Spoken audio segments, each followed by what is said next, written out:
Bem-vindo à Biblioteca em Áudio. Eu sou Bruna Brasil e você está ouvindo a segunda parte do audiolivro A Luneta Mágica, de Joaquim Manuel de Macedo. Vamos à história. Visão do Mal. Não me foi possível dormir. Fiquei velando ansioso a esperar pelo dia, como o preso que espera ouvir soar a hora em que lhe assegurarão a liberdade. Procurei abreviar o tempo, ocupando meu espírito naturalmente, lembrando-me dos conselhos que me dera o armênio. Refleti. O mágico me recomendara que me abstivesse de fixar a minha luneta sobre o mesmo objeto por mais de 3 minutos, porque além de 3 minutos ela me daria a visão do mal, em que a salamandra cevaria a vingança da sua escravidão. Deverei eu obedecer neste ponto o conselho do armênio? Compreendo que, pobre de espírito como sou, arrisco-me a errar gravemente, querendo deliberar por meu próprio entendimento, e por isso até hoje o Mano Américo, que é sábio e justo, sempre tem pensado por mim. Todavia está me parecendo que ver o mal que se contém em um homem, em uma mulher ou em qualquer objeto pode antes ser útil do que nocivo, porque em todo caso me servirá para fugir do mal. Eu não entendo bem o que o armênio chama visão do mal. Se porém é simplesmente o que significam as duas palavras, chego a presumir que a visão do bem há de por força ser mais suave, mas a visão do mal necessariamente mais proveitosa ao homem que faz na terra a viagem difícil e perigosa da vida. Ora, o que o armênio me proibiu foi a fixidade da minha luneta por mais de 13 minutos. Foi a visão do futuro, sob pena de quebrar-se a luneta em minhas mãos. E a semelhante calamidade nunca por certo me hei de expor. Ele, porém, não me proibiu, apenas me aconselhou que me abstivesse da visão do mal. Assim, pois, o que mais acertado e prudente devo supor é, se a luneta mágica não for malvada zombaria ou presente da loucura, experimentar uma vez a visão do mal, porque em todo caso conservo o direito e arbítrio de limitar-me daí em diante à simples visão da superfície e das aparências, como diz o mágico. Foi isto que refleti, e o que pela primeira vez resolvi por mim sem consultar o Mano Américo. E de novo nesta noite maravilhosa veio-me a lembrança de Eva, e reconheci a minha procedência legítima da primeira pecadora. Mas em vez de achar na procedência e no primeiro pecado lição contra a desobediência, achei somente desculpa da minha curiosidade, talvez temerária. A frescura das auras matinais anunciou-me que se aproximava a aurora. A janela do meu quarto se abre para o jardim e olha para o oriente. Lancei-me para a janela abençoada e com a minha luneta na mão deixei-me ficar em pé, imóvel, contando nalmo os instantes que iam passando vagarosos. Eu respirava as exalações deleitosas das flores do jardim e sentia nos meus cabelos e no meu rosto a doce impressão dos sopros da madrugada. De súbito perguntei a mim mesmo em quem ou em que faria o ensaio, a experiência do encanto da minha luneta. Embora eu tivesse acabado de recorrer à magia, o meu coração estava sempre todo voltado para o céu. Lembrou-me logo ver uma flor, que é símbolo da pureza, mas rejeitei essa ideia, porque a flor é apenas ornamento da terra. Preferi ver a aurora, que também é flor, mas é rosa do céu. Ah, a aurora! A aurora! Eu nunca tinha visto a aurora. Ouvira ler 100 descrições da formosa precursora do sol e chorara 100 vezes por não poder admirar a diva matutina que recebe diário culto dos turíbulos, das flores e da música dos passarinhos.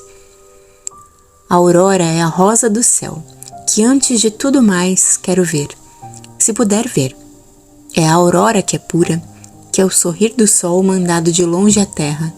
É a aurora que eu contemplarei por mais de 3, por 10 minutos sem temer a visão do mal. Porque no seio e através da aurora só poderei ver o sol, que é majestade pela luz, vida pelo calor, providência pela regulação dos movimentos dos planetas. E estremeci, ouvindo o canto dos passarinhos no jardim, e o ruído e a festa da natureza, saudando o despontar da aurora. Era tempo, mas demorei-me ainda, aspirando mais luz, mais brilhante alvorecer no horizonte. O meu coração palpitava com força, a minha alma estava nadando em mar de esperanças e de temores. Enfim, minha mão se ergueu convulsa. Fixei a luneta. Ó felicidade! Ó supremo gozo! Eu vi, eu adorei a aurora. Contemplei esse quadro ao mesmo tempo gracioso e magnífico, de rosas de fogo suave, esse rubor da Virgem do Oriente acendido pelo beijo do fogo, brando que o sol na face lhe imprime. Como é bela, esplêndida, fresca, sublime a aurora. Não se descreve. É como o primeiro despertar de noiva formosa no leito nupcial. Mistura de glória e pejo, de pudicícia e de flamas que fazem corar. É o indizível, o céu abrindo-se à terra. Eu estava embevecido ao olhar a aurora pela minha luneta mágica. Admirava, apreciava uma a uma todas as pétalas daquela rosa do Oriente que resume 1000 rosas, todas as nuances daquelas tintas de fogo saídas dos pincéis dos ralos do sol. Esqueci do tempo a olhá-la. Sem dúvida eu já ia além de 3 minutos. E de repente as rosas fulgurantes foram se apagando. Vi uma nuvem negra, feia, horrorosa, preparando em seu seio tempestade violenta. Senti a trovoada e o raio, as trevas perto da luz, o estridor abafando o trinar das aves. Vi o sol, mas não senti nem a luz da majestade, nem o calor que fecunda. Vi os raios de ardor desastroso que crestam as plantas e preparam a miséria e a fome. Vi raios que pela insolação tinham de produzir a loucura. Vi raios que, forjados para vibrar sobre os tanques de águas estagnadas e sobre os paúis, iam levantar, espalhar miasmas e com eles derramar a peste e a morte sobre os homens. Vi o sol, não formoso, mas cheio de manchas. Vi o sol, não fonte de vida, mas senti a sua força atrativa forjando só os terremotos, os cataclismos, o horror. Recuei assombrado. A luneta mágica abandonada pela mão que a sustinha caiu-me no peito. Nada mais vi. Exclamei, porém, com dor profunda. Meu Deus, como a aurora é enganadora e falsa, e como o sol é feio, terrível e mau. O Armênio tem razão. A visão do mal é um tormento. Ver muito é um erro. Ver demais é um castigo. A temperança é a virtude que deve presidir e moderar os gozos de todos os sentidos do homem. Porque para que me expus a desestimar a aurora que é tão formosa e a descobrir na natureza e na influência do sol, que dizem ser fonte de vida, tantos germens de destruição e de morte? Por que e para que ficar-me na alma esta desconfiança das ilusões da aurora? Esta certeza de que o sol é também assassino da criação e assolador da terra? E por que esta luneta mágica, além de 3 minutos de fixidade, só me deixou ver os males e os horrores que o sol pode produzir, e negou-me a contemplação dos seus benefícios? Foi dolorosa, mas será profícua a lição.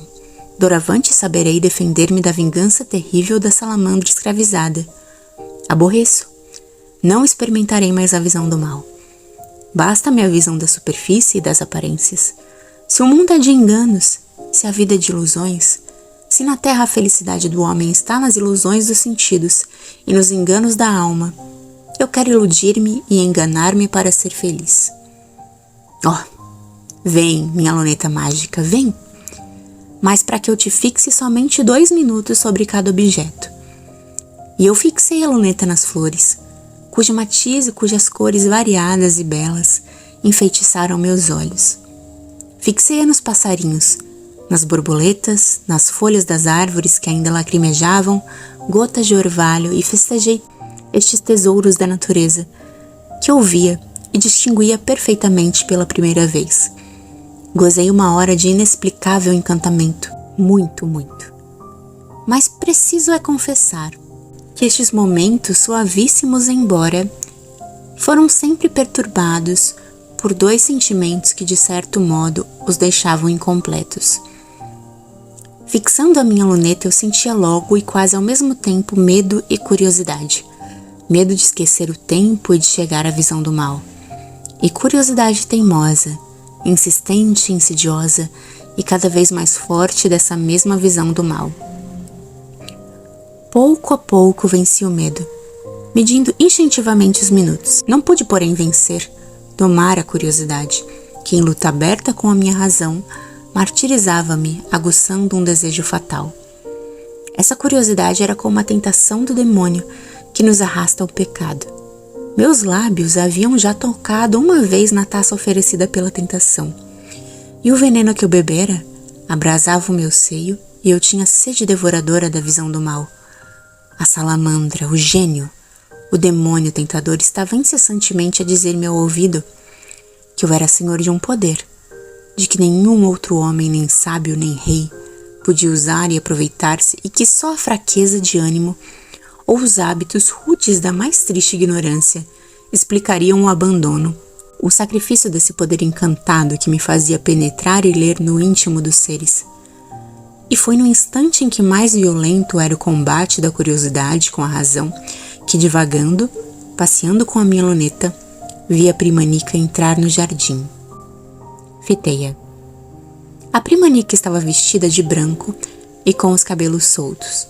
Eu já tinha ideia do seu rosto, mas ainda não apreciara bem o seu porte. Agora não tenho dúvida sobre o juízo que fazia do seu merecimento físico. A Nica não é feia nem bonita. Abre muitos olhos porque os tem pequenos e sem o fogo do sentimento.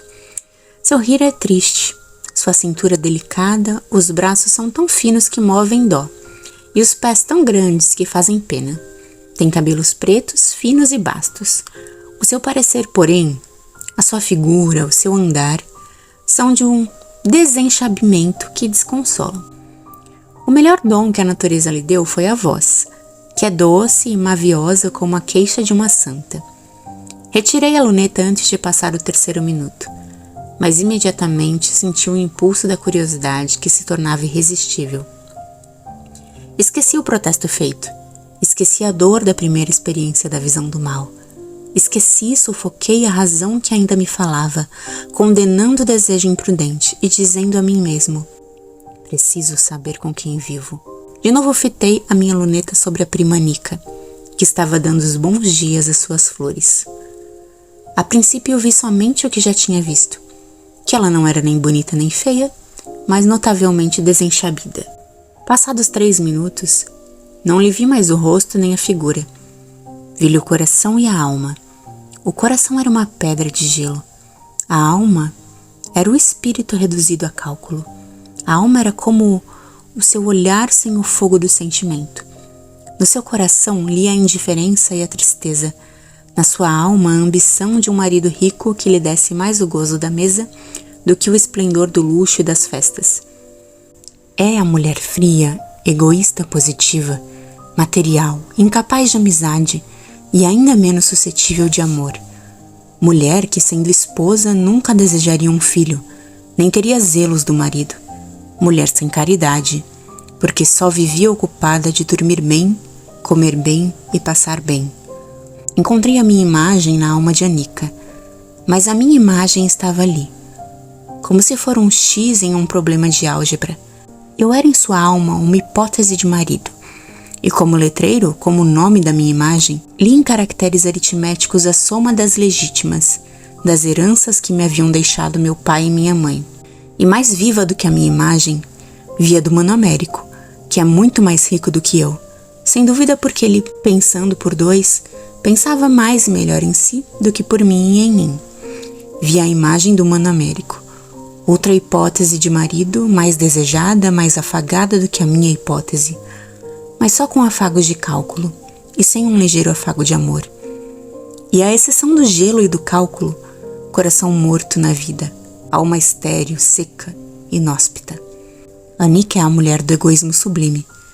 Contanto que lhe dessem boa casa, boa mesa, bom jardim e melhor pomar, ama se tivesse filhos, criados que a deixassem não trabalhar, silêncio e isolamento à noite para dormir à vontade, poderia enviuvar 20 vezes, dando à memória de seus finados não a consolação das lágrimas do amor e da saudade, mas a da certeza de não ter sido infiel, nem falsa a nenhum deles mesmo por virtude, do que pela acerbidade e aridez de sua alma enregelada. Que mulher! Olhos sem lágrimas, terra sem vegetação, mar sem ondas nem tempestades, céu sem estrelas e horizonte sem nuvens, natureza de rochedo. Desviei a minha luneta dessa mulher, campo árido, deserto infindo de areias estéreis, sem um só oásis consolador. Mulher cálculo, mulher aritmética, mulher sem sentimento, mulher sem amor, mulher egoísmo, é um triunfo da matéria sobre o espírito. Mais terra do que céu, mais pó do que alma, mais lodo do que pureza da eternidade.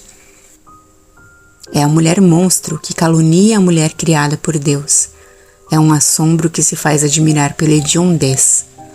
A prima Nica tornara-se para mim repulsiva, mais do que repulsiva, repugnante. Jurei que nunca mais fixaria nela a minha luneta mágica. Amarga desilusão acabava de ocumbrar-me o ânimo.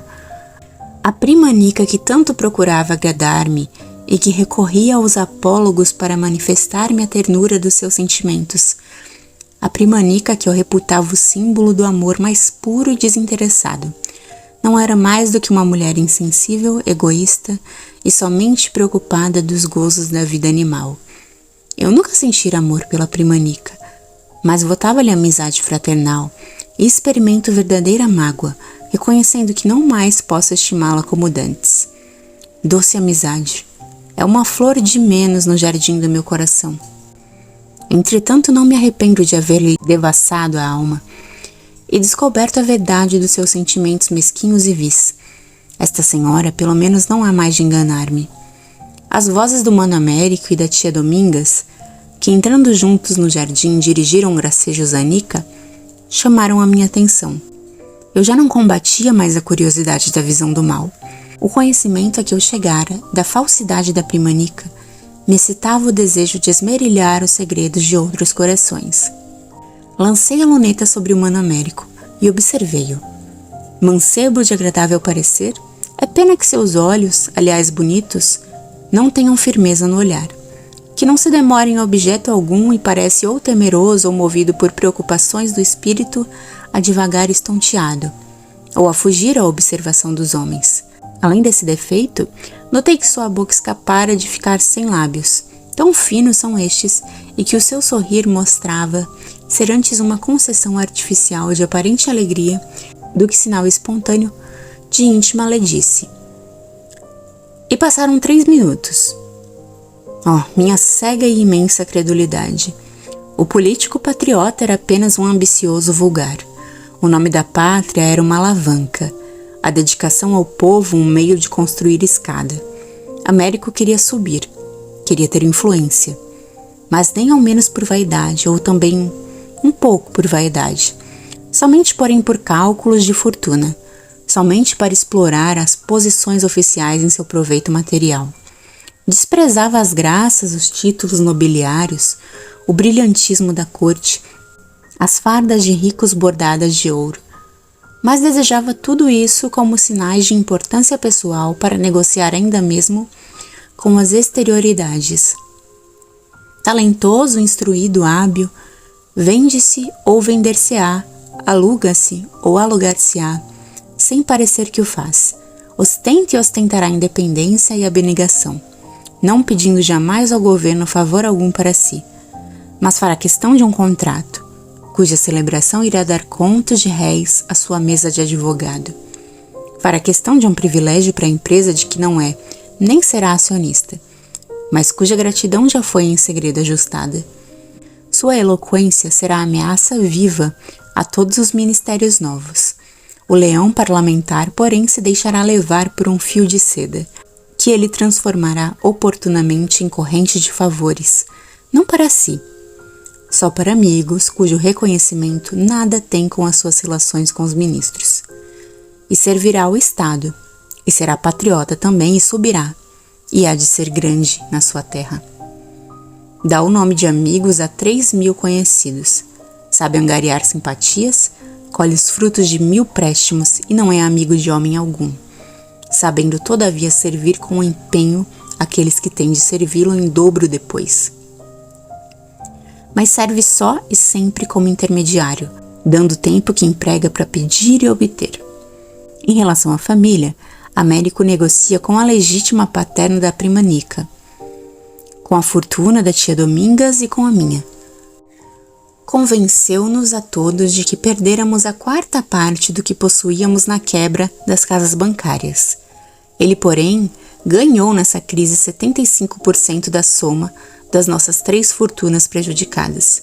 Isto é, aumentou a sua riqueza na proporção exata de nossas perdas. Não toma compromisso sério. Deixa que a tia Domingas lhe fale muitas vezes do seu casamento com a prima Nica. Mas projeta abdicar em mim esta glória, e fareja entre os dotes ricos o dote mais rico para se casar com ele, aceitando como meio indispensável da transação uma pobre noiva condenada aos tormentos da sua indiferença. Não esquecendo que sou seu irmão, Américo não me ama, mas olha-me com piedade. Creio que não me deixará morrer de fome. Creio, porque tenho horror à incredulidade em tal hipótese. Creio, revoltando-me contra a visão do mal. Mas vejo bem que, se ele puder, absorverá tudo quanto possuo. Américo não é avarento, porque despende bastante para viver com decência e algum luxo. É, porém, o homem sedento de ouro, e para quem família, pátria e Deus se resumem em ouro. Enriquecer é a sua ideia. Se chegar a possuir 100.000 contos, terá ambição 100.000 vezes maior, e não fará bem algum à humanidade. Entristeci-me profundamente, pensando no que acabava de ler no livro aberto da alma do meu irmão. Logo, porém, e como ansioso a procurar, a pedir uma consolação, fitei e observei por 10 minutos a tia Domingas. É uma senhora de 60 anos, gorda, simpática e perseguida de ataques erisipelatosos que a têm avelhantado mais que os anos. Traz ao pescoço 3 ou 4 breves da marca e na mão o rosário em que aponta suas orações. Sua fisionomia plácida, tranquila como a face de um pequeno lago, é um espelho da virtude e da paciência, e nos seus olhos, que a miúdo se voltam para o céu, parecem brilhar os raios de esperança e da fé. Mas a visão do mal mostrou-me em seguida a hipocrisia da sua face. A tia Domingas é invejosa e má, detesta as moças porque é velha, maldiz das traições e dos enganos do mundo porque não espera mais ser traída nem enganada. Benze-se, levantando a leives as vizinhas ou propalando suas fraquezas. Faz incríveis economias no governo da casa, esconde dentro do colchão e das almofadas de sua cama o dinheiro que poupa, e no princípio de cada mês se lamenta da insuficiência da verba concedida por Américo para a manutenção da família. Não dá um vintém de esmola aos pobres. Arranca a rudeza e a calúnia odienta dos escravos os segredos verdadeiros e falsos da vida íntima de seus senhores, e faz das confidências capítulos de acusação maledicente, acompanhados sempre de um Deus me perdoe, na terra o acho, na terra o deixo. É pecadora que peca 1000 vezes por dia. Pensa que engana a Deus rezando quando não peca.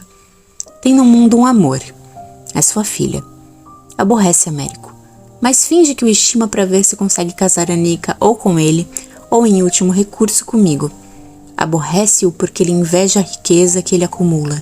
Adorá-lo-ia se a Nica se tornasse senhora da metade de sua fortuna. Não me ama, mas tolera-me. Sou a seus olhos um genro obrigado na falta de Américo. Pela força do hábito, os lábios da tia Domingas estão em movimento incessante, porque sua boca repete maquinalmente as orações de seu rosário.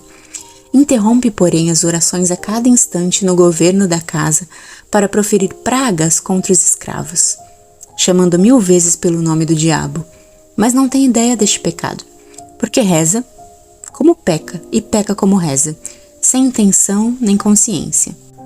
A tia Domingas é santa pela cara e condenada pelo coração. Retirei a minha luneta, saí da janela e murmurei tristemente: com que gente tenho vivido? Que desilusões, meu Deus!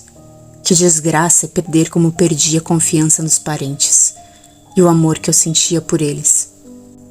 A visão do mal, o conhecimento das paixões ruins, dos vícios, dos intentos pérfidos ocultos nas dobras negras dos primeiros corações humanos que eu devassara, com a minha luneta mágica, dos 3 corações em que eu mais confiava e que mais amava, começavam a produzir no meu espírito os seus naturais efeitos. Se meu irmão, minha tia e minha prima, os únicos parentes que me restavam no mundo, os 2 primeiros que me haviam criado desde bem tenros anos, a Nica que fora minha camarada de infância, quase minha irmã, assim tão cruelmente me enganavam, que podia eu esperar dos estranhos e dos indiferentes? E o Armênio aconselhara-me que me abstivesse da visão do mal. Que erro! Devo eu preferir viver iludido e vítima cega, estúpida, entregue de corpo e alma àqueles que abusam da minha inocência e simplicidade, para sacrificar-me ao seu egoísmo e à sua ambição criminosa? Não, 1000 vezes não. A visão do mal me envenenará talvez a vida, mas há de ser o meu escudo contra os pérfidos e me acenderá a luz para livrar-me dos laços da traição. Eu sinto já que a minha miopia moral vai se desvanecendo sob o influxo de uma ciência amarga, desconsoladora, triste, comprimente. A ciência do mal. Em todo caso, porém, ciência. Eu já compreendo e reflito, já sei meditar e resolver por mim. Não sou mais o pupilo perpétuo do humano américo. A visão do mal emancipou-me. Dói-me ter perdido a suave, a deleitosa crença da lealdade e do amor dos parentes. Dói-me, porém acabo de perdê-la.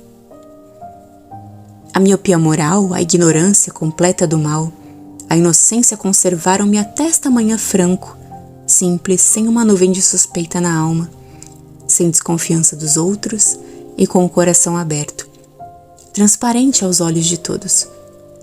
O conhecimento do mal vai operando em mim forçosa modificação de ideias e de sentimentos. Já sei que é preciso fingir. Já o sei, porque estou determinado a esconder de Américo, da tia Domingas, de Anica e de todos a principal virtude da minha luneta. Direi que por meio dela distingo melhor, mas ainda imperfeitamente os objetos. Vou, portanto, dissimular e enganar. Primeira lição da ciência do mal que a visão do mal está me dando. Primeiro passo no caminho tortuoso da desmoralização, mas inevitável. Porque é preciso dissimular e enganar para defender-me de parentes desamorosos e pérfidos e para, cauteloso e seguro, realizar projetos que desde alguns minutos fervem no meu espírito exaltado pelos ressentimentos do coração. Nas latas do mundo devo bater-me com armas iguais às daqueles que me hostilizam. Dissimulação contra dissimulação, engano contra engano. Em uma hora experimentei 3 desilusões que me envelheceram 30 anos. Os gelos de 3 desenganos apagaram no meu seio o fogo santo de 3 afeições profundas, inocentes e puras. Tenho na mente uma providência que me é necessário tomar em breves dias. Tenho no coração um vácuo que ardentemente desejo preencher sem precipitação, mas quanto antes. Quando retirar do Mano Américo a gerência da minha fortuna, eis a providência que vou tomar. Acharei um procurador zeloso, prudente e honrado que se incumba deste negócio e o efetue sem escândalo e sem descrédito de meu irmão, a quem não me dirigirei sobre este assunto, porque me repugna expor-me ao extremo de confundi-lo em face. Não preciso de informações nem de recomendações para a escolha do meu procurador. A minha luneta mágica me ensinará qual dentre muitos merecerá ser preferido. Hoje mesmo darei princípio a este estudo, aos trabalhos desta descoberta ou preferência. O preenchimento do vácuo do coração é mais difícil e há de ser mais moroso. Estou, mas não é admissível que eu possa viver sem família. Estou sem família. A visão do mal rompeu os laços que me ligavam aos meus 3 e únicos parentes. Essas 3 afeições, essas 3 únicas flores do jardim do meu coração marcharam para sempre, e o meu seio ficou deserto e noite. Nasci para amar, tenho sede de amor, não posso viver assim. A família é na terra a beatificação da vida do homem. A família é o mundo em festa no lar doméstico.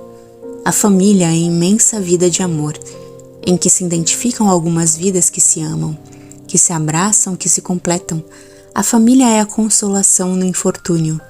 O suave descanso no fim do trabalho e das lidas é o rir de muitos pela felicidade de cada um de seus membros.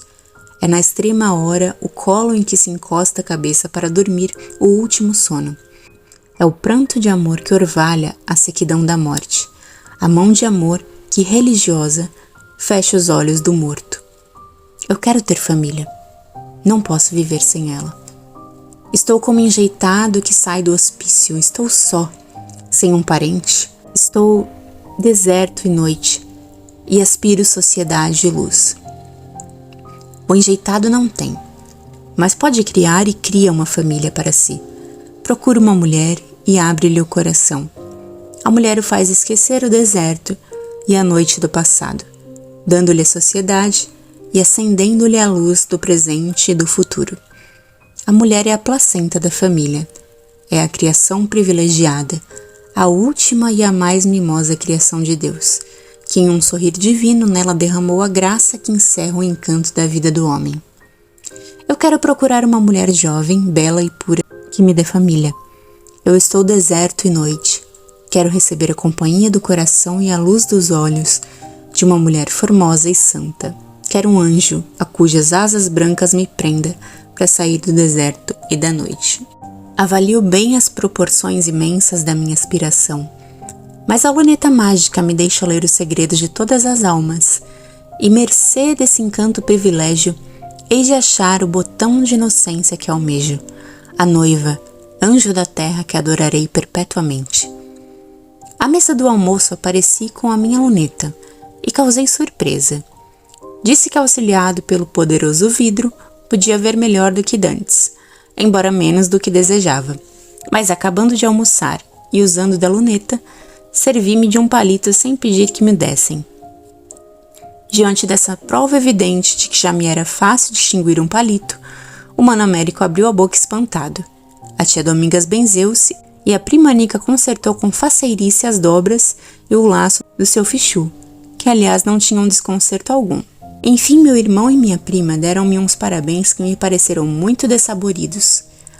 Minha tia disse: Deus te abençoe para que não peques pelos olhos. E eu despedi-me e fui para o júri. Nas ruas vi tudo de passagem e frui 1000 gozos novos para mim com a simples visão das aparências. Mas chegando à sala do júri e tomando a minha cadeira, dispus-me a não poupar o meu privilégio da visão do mal. Nesse dia não saí sorteado, embora se formassem 2 conselhos que consecutivamente julgaram o primeiro o segundo 2 réus. Em qualquer dos 3 réus encontrei um coração egro, um homem fera. Do primeiro julgado, porém, não lhe descobri na consciência indício algum do crime de que o acusavam. E foi exatamente contra esse que mais vigorosa se desencadeou a palavra do acusador. Fitei minha luneta no advogado, que assim falava por parte do autor, e no fim de breves minutos reconheci que ele estava convencido da inocência do réu que acusava. Examinei no segundo processo a consciência do eloquente defensor dos 2 réus justamente processados por crime de homicídio, e vi que ele fazia prodígios de habilidade sofista para iludir os jurados e levá-los a obrigar injusta sentença de absolvição. Arredei de meus olhos a luneta que acabava de fazer-me descer do sacerdócio da advocacia. Como é? Perguntei a mim mesmo. Como é que um advogado ostenta a mentira e o dolo, rebaixando uma das mais nobres e esplêndidas profissões, sustentando, demonstrando o contrário do que pensa e do que sente, para ganhar a soma, porque contratou a acusação ou a defesa? Como é que se abate assim o talento e se aniquilam as grandes noções do dever? Um advogado era para mim a luz do direito, o escudo da inocência, o campeão da lei. Era a sabedoria a pleitear pela justiça. Como, pois, um advogado se anima a mentir diante de Deus e dos homens, a malfazer a sociedade, esforçando-se com todo o poder das suas faculdades para que se julgue inocente e puro um assassino conhecido e provado, um malvado que ele sabe que é assassino? E 1000 vezes ainda pior, Como é que outro advogado profundamente convencido de que o réu não cometeu o crime que lhe imputam, ousa ir acusá-lo, ousa ir pedir que o encarcerem, que o condenem a trabalhos forçados? E além da mentira, o dolo, porque tais advogados se empenham em enganar os juízes de fato, descem ardis, desfiguram os atos praticados, enredam e perturbam as testemunhas, tornam o processo caos com o fim de arrastar o júri a decisões contrárias à verdade e à justiça e só em proveito dos clientes que os têm contratado para acusar ou defender, e do mesmo modo que praticam em questões criminais que afetam a moralidade e a segurança da sociedade e a liberdade e os direitos individuais, hão de também praticar nas questões que se referem à propriedade. Haverá, pois, advogado que, convicto da infame velhacaria de seu cliente, ainda assim lhe alugue a sua banca, que devia ser altar nobilíssimo e ponha em tributo os recursos da sua ciência para ajudar o cliente a roubar o alheio. Ah, a visão do mal está me levando a descrer da humanidade.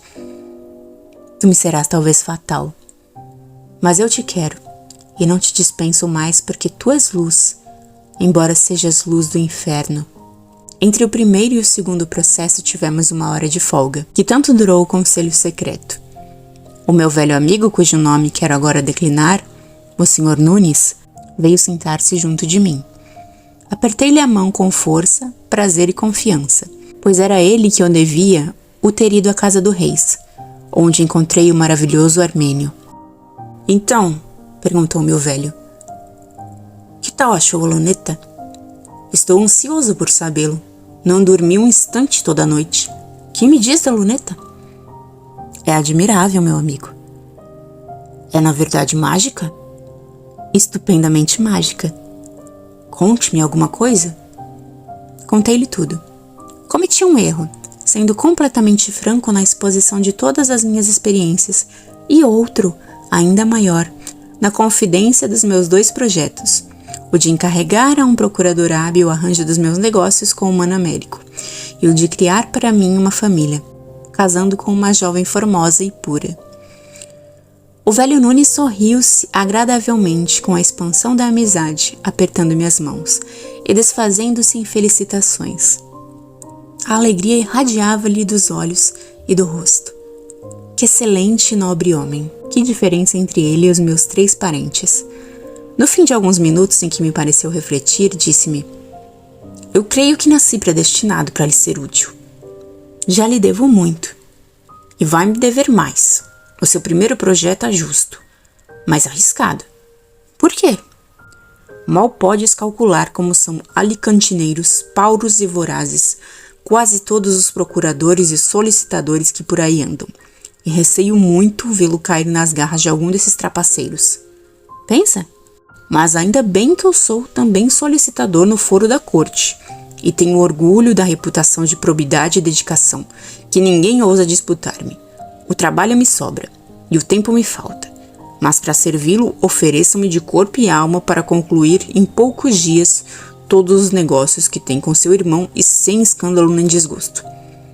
Ah, meu bom amigo, pode chamar-me assim. Tenho queda para o senhor. Amanhã há de jantar comigo. Quero apresentar-lhe minha mulher, que é uma santa, e minha filha, que é uma flor do paraíso. Senti-me cativo do honrado e generoso velho, e para melhor apreciá-lo, fixei a luneta. Ele, porém, voltou o rosto imediatamente. 3, 5, 10 vezes repeti a manobra. E o Sr. Nunes outras tantas fugiu com um semblante. E por fim, ao sair, o conselho da sala secreta mudou o velho de cadeira e sentou-se exatamente diante de mim, dando-me, portanto, as costas. Admirei tanta modéstia, e ensaiando uma nova experiência, pus a luneta em ação e olhei o velho Nunes pelas costas durante 7 minutos. Ó, luneta sublime, não há recurso que possa anular a tua força. Eu vi perfeitamente o homem. Misericórdia, que enormíssimo tratante é o velho Sr. Nunes. Afável, obsequiador, loquaz e insinuante.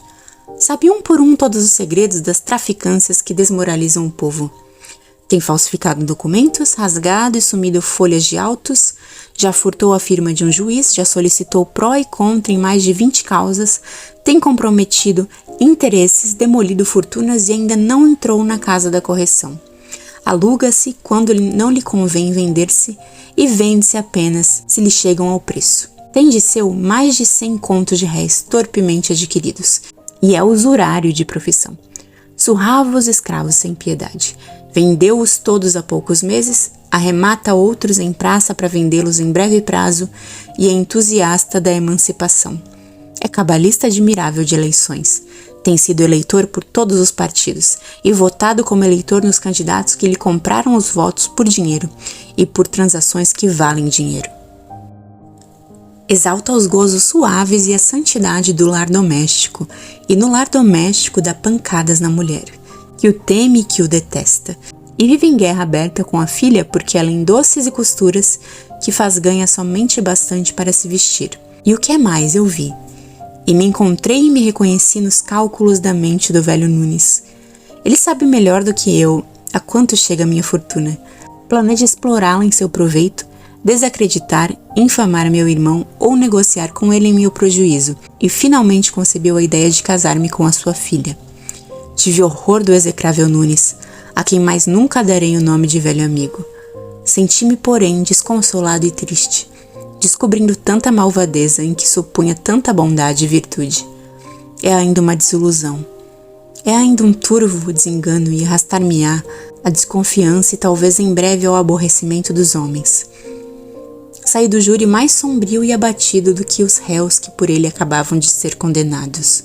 É claro que não procurei mais encontrar-me com o velho Nunes e, aproveitando a lição desse novo desengano, compreendi que me cumpria ser ainda muito mais cauteloso na escolha do meu procurador e principalmente na eleição da minha noiva. Empreguei 4 dias no empenho da descoberta de um procurador, como desejava, e perdi o meu tempo. Estudei com a minha luneta mágica nada menos que 30 e tantos procuradores e achei-me sempre de mal a pior.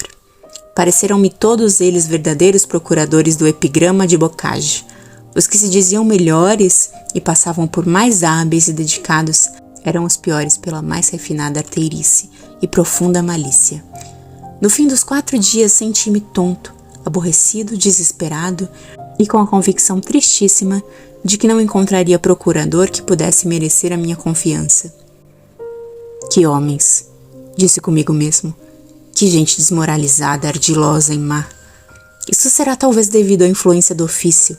Eles têm tantas vezes de procurar, de trabalhar em proveito de causas injustas, têm tantas vezes de contrariar a verdade, a justiça, a inocência e o direito, que acabam por habituar-se ao dolo, à mentira e ao sacrifício de todas as noções do dever.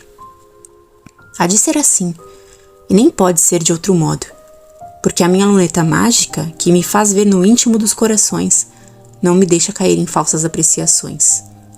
Mas todos eles maus e nenhum único bom ou ao menos sofrível. É demais. Não quero tão cedo continuar na descoberta do procurador. Estou cansado de ver homens ruins. Tratarei de consolar-me contemplando as graças do sexo encantador. O último dos 4 mal afortunados dias fora de abrasadora calma. Ao declinar da tarde, dirigi-me ao passeio público. Era a primeira vez que eu visitava, com a certeza de poder apreciar pela visão, esse pequeno, mas preciosíssimo jardim, onde a população da cidade pode ir gozar das árvores sombra e imperceptível respiração purificadora do ar, das flores, encanto e perfumes, do mar o aspecto sublime, da terra, limitada mostra da opulência majestosa da natureza do nosso Brasil e das magias da tarde, a suave frescura da viração. Entrei no passeio público com apressada curiosidade, fui vendo e gozando os deleitosos quadros da relva verdejante, dos grupos de arbustos graciosos, das árvores gigantes, das correntes d'água, das pontes, do outeiro dos jacarés, do terraço que se torna admirável pela vista das montanhas, dos rochedos e do mar, das fortalezas e das ilhas, das praias e da cidade formosa. Tudo isso era novo para mim. Todas essas maravilhas da criação, todos esses belos testemunhos, todas essas obras do trabalho e da arte dos homens. Eu devia esquecer-me de mim mesmo, embevecendo-me na contemplação de tantos prodígios. Senti, porém, perto de mim, em torno de mim, passando junto de mim, indo e vindo, outra maravilhosa, que os homens veem em toda parte, a todas as horas, e que nunca se satisfazem de admirar e de amar. Ouvi o ruído do arrastar de vestido. Senti doces e sutis aromas deixando em leve rasto. Tocaram-me os ouvidos os sons murmurantes de vozes argentinas. Em uma palavra, senti a mulher e não vi mais nem serras, nem ondas, nem natureza grandiosa, nem arte nascente, nem florestas, nem cidades. Senti perto de mim a mulher, e ouvidando tudo mais, voltei-me para contemplá-la. Não era uma, eram 100 as senhoras que passavam e que estavam no terraço. Sentei-me em um dos bancos de mármore e deixei fixada minha luneta. Mais de 20 jovens senhoras me pareceram bonitas. Defronte de mim, porém, estava sentada junto de um venerando ancião a mais formosa donzela. Vestira-se de branco, tinha os cabelos negros, os olhos pretos, grandes e suavíssimos. Eram olhos que não abrasavam, mas que inundavam de doçura, de luz branda, de enfeitiçadas delícias o coração do homem, que lhe merecia um olhar. Tinha no rosto a palidez enlevadora, que não indica o sofrimento, e a testa fina sensibilidade. O seu corpo era esbelto e sua cintura de proporções delicadíssimas. Trazia na mão pequenina e branca um leque de madrepérola com que se abanava distraída, absorta na contemplação do mar ou divagando pelos mundos da imaginação. Levantou-se a convite do ancião, sem dúvida seu pai, e com ele passeou ao longo do terraço. No fim de alguns minutos, tornou a sentar-se no mesmo lugar em que estivera. Era indizível a graça do seu andar tão suave, como o deslizar da nuvem pela face do horizonte. A donzela pálida figurou-se-me revelação de todas as perfeições humanas, completando um portento de formosura. O rosto é o espelho da alma, a graça, a dom do céu. A donzela pálida era necessariamente o símbolo do amor e da pureza dos anjos. O meu coração palpitava, transportado de admiração, e já dominado pelo poder miraculoso de tanta beleza. Como está arrebatadora, Dona Rosinha? Disse um mancebo falando a outro perto de mim. Ela chamava-se Rosa. Tinha o nome da rainha das flores. Está hoje como sempre. Mas em que cismará ela? Provavelmente em coisa nenhuma. Quer que se acredite que tem horas de embevecimento poético. Não, ela fez 20 anos ontem. Está em dúvida cismando nos motivos porque ainda não se casou. Revoltei-me contra os dois sacrílegos. Apartei-me deles com sentimento de aversão. Eu tinha observado a formosa jovem lançando-lhe vistas repetidas, mas passageiras, receoso de sobressaltar o seu virginal pudor.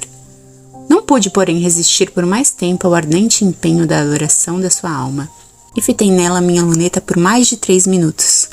A donzela percebeu-se da minha contemplação, e por acaso ou de propósito, deu a seu corpo flexível uma atitude de gracioso abandono, que me deixava apreciar todos os encantos da sua figura, inclinando langorosa a cabeça para o ombro de seu pai, e esquecendo os olhos no céu.